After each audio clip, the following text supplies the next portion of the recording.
to the quarantine station. Oh, there's our welcome to Western Australia sign. Oh. It's a good road.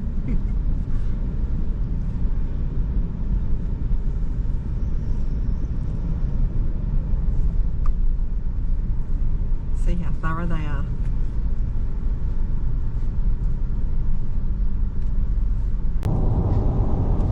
Well, welcome to WA. The quarantine station was quite good. They just went through all the cupboards, the fridge, the freezer, checked everything, and we only had one van in front of us. That wasn't bad, so he said it was really quiet.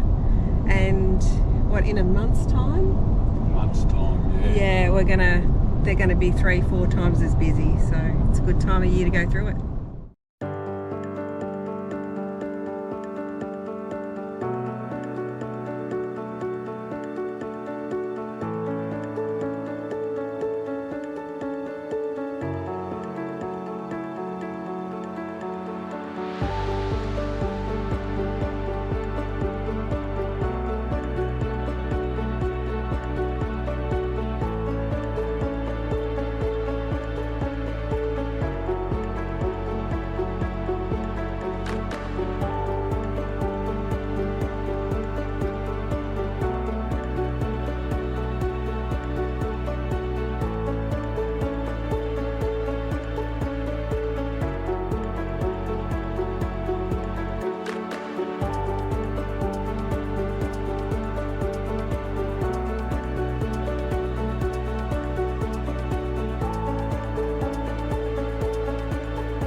This is the Durack homestead, relocated 15 kilometres from its original site stone by stone, opening as a museum in 1979. Patsy Durack's family came from struggling tenant farmers in County Clare Island to New South Wales in 1853. Patsy's dad was killed shortly after, so he settled his mother and siblings and went to the Victorian goldfields. After 18 months, he came back with £100. Patsy married Mary in 1862 and had 8 children, 2 of whom died really young. Patsy and his brothers went on to Queensland, buying up property and cattle, settling family in place as he went. And it was a treacherous journey. Many died, many suffered. The Australian outback is very unforgiving.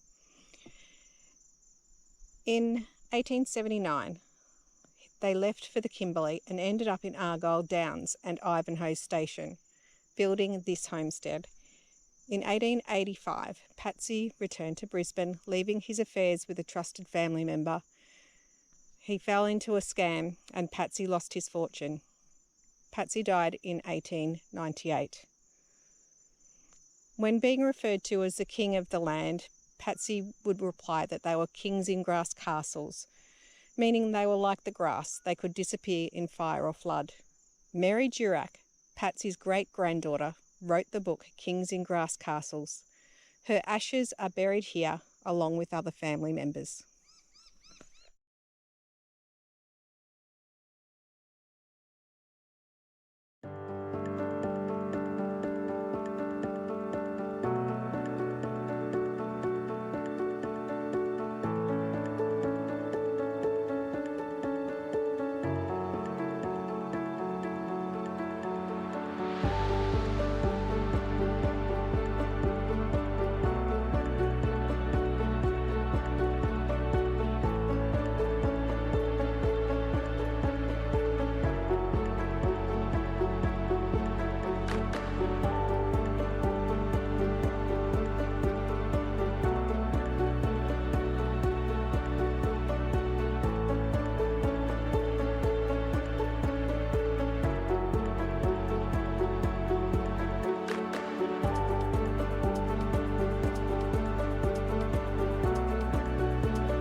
Lake Argyle.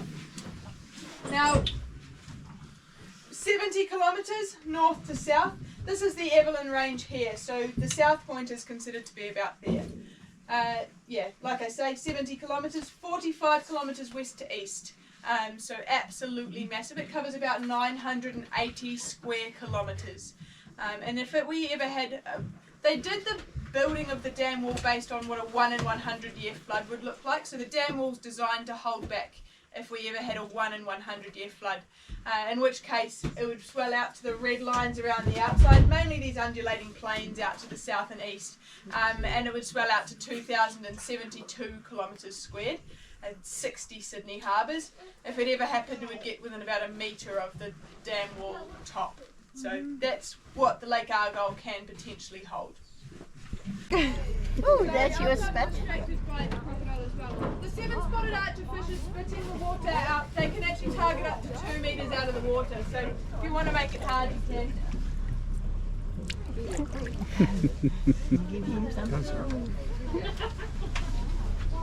Try and bring up some catfish. See what this crocodile is.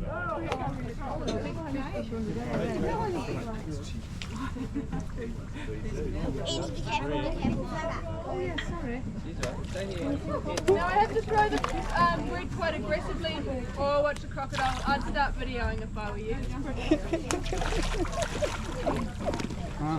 What do you get? Look at him playing through. Bread. Now I'm throwing the bread quite aggressively because the catfish have got very bad eyesight, so they need their whiskers to feel the vibrations of the water. He's not interested in the archerfish, is he? He's interested in that. He's not interested in the bread. He's interested in the bread. Bread or fish.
We actually crashed the drone yesterday, so that's why we came up here to see if it was going to work after we took it apart, cleaned it up a bit, and hopefully you'll be seeing some drone footage just after this.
So this track is like a hidden track, you can't really see it. They tell you about it at Lake Argyle Resort. And it's 1.2 k's four-wheel drive only, of course. And this is what you come up to see. Here we are at the Lake Argyle Infinity Pool. So that was a big bucket list tick for me.